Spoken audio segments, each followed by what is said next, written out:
A third, and I'll end with this mental tool as far as my list of mental tools, is theory of mind system. This is just jargon for how it is we reason about other people's mental states, how we predict and explain their behaviors by appealing to beliefs, desires, what they perceive, their perspective. So when I think about why it is that someone in the front row is yawning right now, I probably automatically go to boredom, a mental state, instead of, oh my goodness, not enough oxygen getting there. They had to open their mouth wider and inhale so as to get enough oxygen to feed their brain, a biological kind of explanation. Right? My tendency is to go to mental states right away. That's what theory of mind does for us.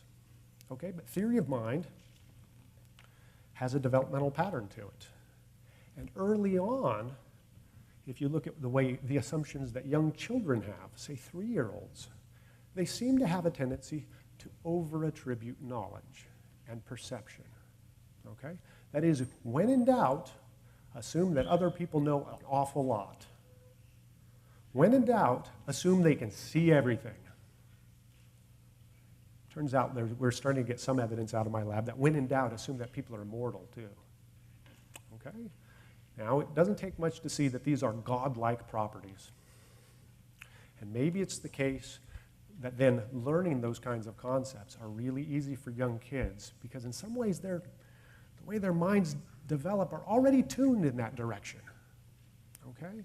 3-year-olds can actually get God right on some of these tasks better than they get their mom right in some of our experiments. I don't have time to go into the details, so you just have to trust me on this until we get to question and answer. It's also the case that these sorts of attributions seem to apply even if there isn't a body around, okay? Little kids are very happy to think about intentional agents, minded beings that do not have bodies. A majority of kids before age 5 have had an imaginary friend. And a very recent study, not yet published, shows that they tend to attribute super knowledge, super perception to those imaginary friends, comparable to what they do to God, which is very interesting. Okay, I've got to go much faster here. So this is my story then. These various mental tools, and I've named 3 candidates, there are more, converge to make us naturally receptive to the belief in at least one God. I think of it as sort of a God-shaped conceptual space that then the particular cultural God can fit into that space. Okay? It doesn't matter if it's a red one, a blue one, as long as it's pentagonal, it goes in the square. And in fact, you can sort of stuff a different shaped thing into that if you want, but we can talk about that metaphor more. Once that God-shaped conceptual space appears, religions develop to fill that space, leading to these behaviors that I mentioned that are adaptive. And maybe at that point you have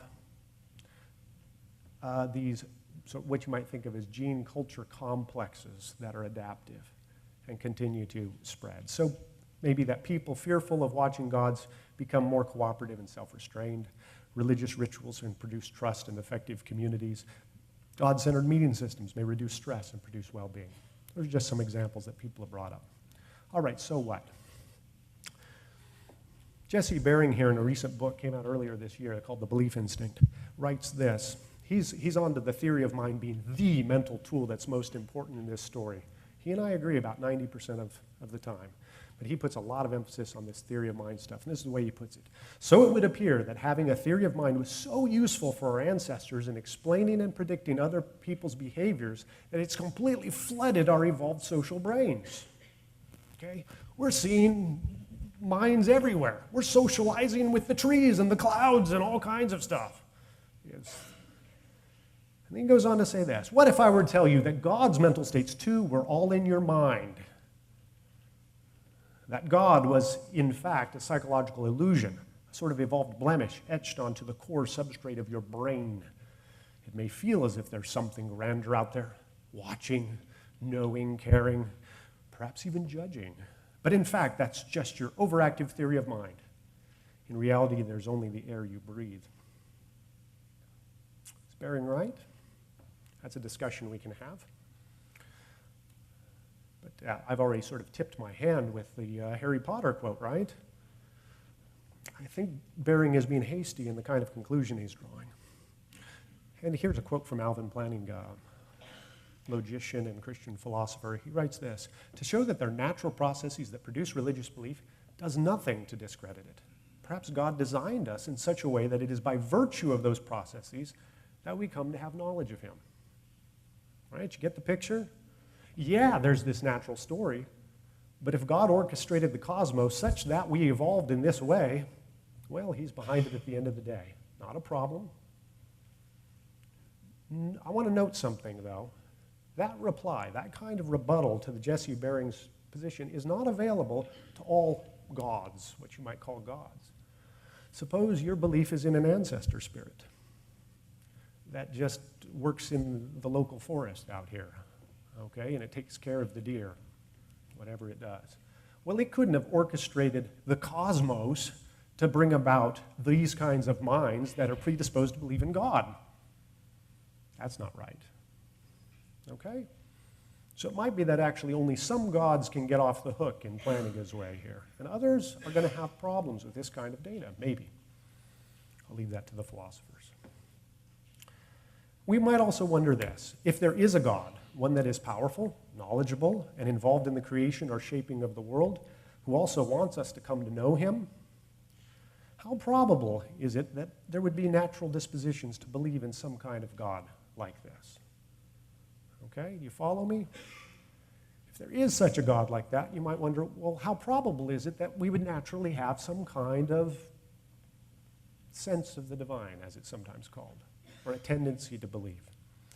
And if there is no such God of this sort, how probable do you think it is that our psychology would happen to work this way? If there is a God with whom we are meant to be in a personal relationship, then how probable that engagement in such a relationship would happen to be good for us, would be adaptive? It seems like from at least some theistic worldviews, certainly in the case from Christianity, you would expect that. You know? But if there is no God of this sort, how probable would it be that believing in an illusion, that engineering lots of behaviors and social sorts of arrangements would just happen to be really adaptive? Okay, it's not impossible, but is it as probable as the former? The Bayesians would tell us that if the second is less probable than the first, actually, then the scientific evidence counts, maybe weakly, toward the theistic position. So I think in both of these last two slides, in both cases, scientific evidence appears to be consistent with at least one sort of God, maybe different, many sorts, but certainly it is consistent with the Christian view of God. And I regard the evidence from the cognitive and evolutionary psychology of religion, plus certain philosophical considerations that I've smuggled in, we can wheedle those out later, as weakly more supportive of Christian theism than atheism. Might not be a deal breaker for anybody, but I think it sort of tilts in one way, just a little bit. For more information about the Veritas Forum, including additional recordings and a calendar of upcoming events, please visit our website at veritas.org.